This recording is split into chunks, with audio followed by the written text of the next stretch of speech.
trouxe vocês hoje aqui? Mais alto e mais forte. Quem é que trouxe vocês hoje aqui? O coração de Deus se alegra ao ver tanta gente de fé reunida assim.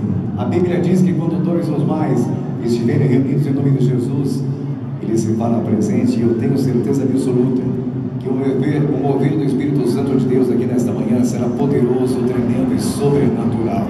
Se você chegou aqui hoje com o seu coração triste, aborrecido, chateado, né, Diego? Se você chegou com o seu coração de repente aborrecido, triste, chateado, eu tenho certeza que você sairá daqui com a sua fé restabelecida, com o seu coração cheio de amor, de coragem, de esperança.